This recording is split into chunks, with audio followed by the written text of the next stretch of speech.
morning. It is day 2. Do you want to come up? Okay, thank you. I don't think there's space for both of you, my darling. I'll put that there. It is day 2 of round 2 of our adventures in farm hunting.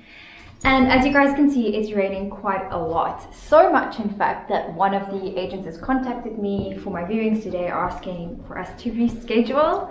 We'll see if that's going to happen. He's still deciding on whether to reschedule or not.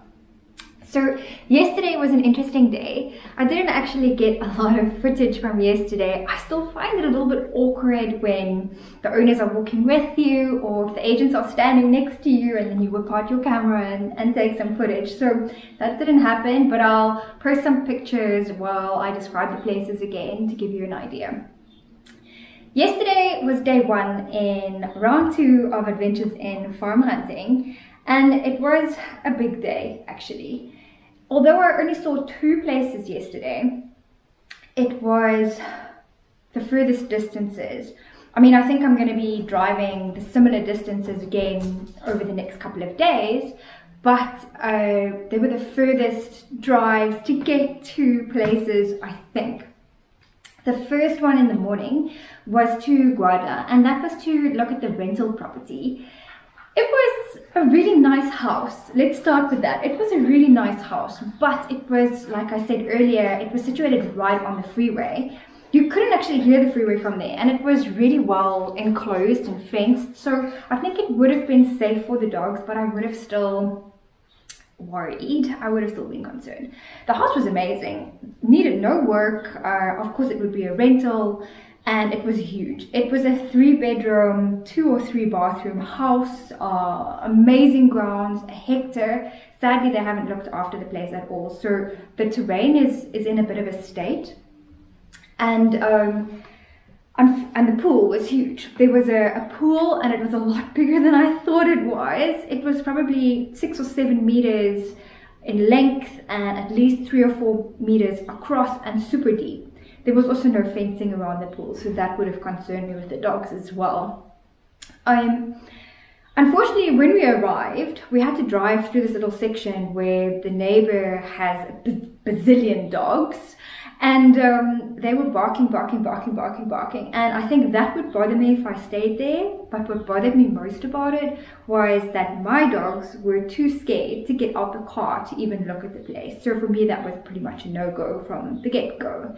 So unfortunately, it doesn't look like I'm going to rent that property, but it's a really nice family house. If anyone else is interested, I'll put the link below. The second listing I went to go and see was my first listing that I potentially want to buy. Now, this was an interesting one because the night before, when I was scheduling the time and for the viewing and chatting to the owners, I re-looked at the location, and if you guys remember round 1 of my adventures in farm hunting, the day that I went to Arganil and Koja and I went up over the mountain, I wasn't very excited about that trip. I'm pretty much shell-shocked for those kind of roads from now on, and I made a decision that I am not venturing out into places like that again because I really didn't feel comfortable on that road at all. Look, it was probably the wrong road to take, but regardless, I don't ever want to be in a situation like that. So when I was looking at how to get to this property yesterday, it really was reminding me about that Koja Arganil trip. And I contacted the owners and I said, look, is it anything like the roads to Arganil? If it is, it's not something that I want to do. And they said, no, don't worry, the roads are 100% fine. There's no issues with the roads at all. Just come, just come. So I went against my better judgment and I decided to drive to go and see the listing. It was like the roads to Arganil. Okay, it wasn't as bad as the roads to Arganil, but like I still had to go up and over a mountain. Of course, Murphy loves me. So my drive, what happened was it was raining and the mist was so bad that I couldn't see 3 or 4 meters ahead of me. I literally had to use Google Maps to just see how the roads were bending, and they bent a lot. Honestly, you guys know that I just recently bought this car, so I'm also still learning to trust the vehicle in especially these kinds of trips. And because it's a manual, honestly, when I got to that side and back from that viewing, my clutch foot was so sore because of all the bends in the roads. I constantly had to gear up and down. Anyway, so besides the mist, it was not a great road. Well, actually, I lied. The road was actually much better than the one to Arganil, but it's not something that I would do or suggest doing, especially if it's raining or misty like it was. Then, to get to the property is a whole other situation. It is in this tiny little village where they were literally the last of 3 houses in a road. There's no road. To get there, you literally had to go again, pretty much down, down, down into a valley on a mountain pass in the mountains. There were also loads of trucks where they were busy logging the pine trees as well. So it was muddy, it was slippery, it was definitely not the best condition. Worst of all, to get back on the property, my car almost didn't make it up the hill. The incline was a little bit drastic and I had to do it in first gear all the way and it struggled.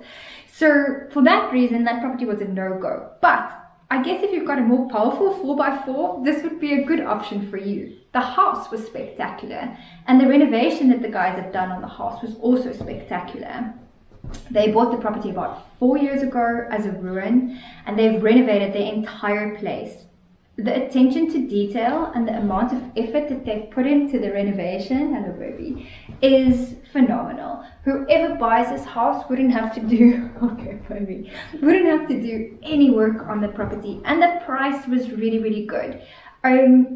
The other reason why, so the house is a 1-bedroom, it is a double story, and underneath they also have like its own separate little living quarters, I guess. It's on the grid, so it's got electricity and water mains.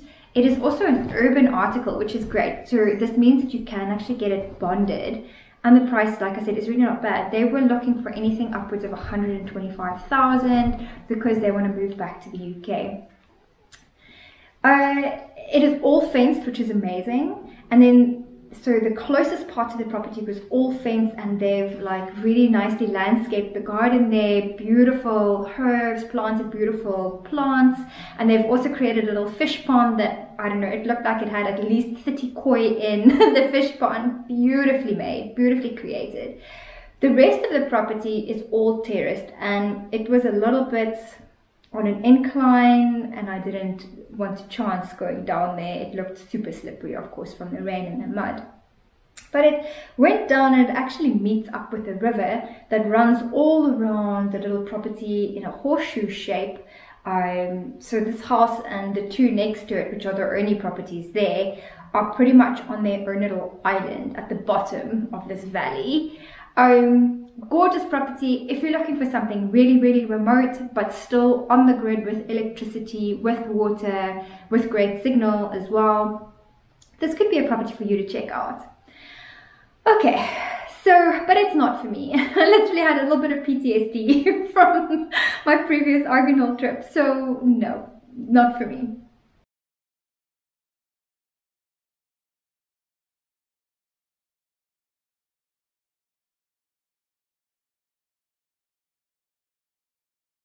Today is day 2 of our adventures in farm hunting, and as I mentioned earlier, one of the agents that I'm meant to be meeting today, which has the most of the properties that I was going to see today, has already contacted me thinking that he wants to reschedule. I'm waiting for him to confirm, so we'll see. I'm either seeing 4 properties today or I'm seeing 2 properties today. I'll be going all over. I'll be going up to Alkench. I'm then meant to go to Lardosa. I'm then meant to also go to Escalage de Baixo and Idana Nova. Most of the properties today are kind of renovation properties. So there's one that needs little to no renovation, and that's the one in Alkench. But I'm not sure about the terrain. It looks very overgrown. So we'll see when we get there. But the nice thing about that property is that it's got electricity and water mains already. It's a smaller property of about 600 square meters. So it'll be an interesting one to go and view. The others are really interesting, and this is probably why the agent wanted to cancel today, because the one is an off-grid property. I find it super interesting because they have already renovated the little house, and there's like a little 1-bedroom cottage, stone room renovated, but there's solar, there's water, and it should actually be an interesting view. The others are full renovation projects. The one and the last one is a farmhouse that looks like it needs a lot of love and TLC, really. So I don't know, but that one also has electricity. And then last night I discovered that they have another property actually very close to the Airbnb that I'm staying at, and that's their old manor house, which looks in pretty good nick. And I love Sebeleish. Every time I come and stay here, I just love this little village. It is such a cute little village. All the properties are as big as the one that I'm staying at in the Airbnb. They're far enough away from each other so that you still feel private, and the lands are really nice, and there's nice views and stuff like that. And of course, there's electricity and mains water, which is great. Great bonus. So I've asked the agent for us to view that one as well. If we're not going to go view the off-road ones today, maybe we get to see the manor house. So I'll let you guys know how today goes. Thanks for watching. Can I go put it off? Let's go. Thank you. So this is the manor house that I'm going to see. I thought it would be interesting because it's in Sebeleish. It's all enclosed and it should have about half a hectare with 2 entrances.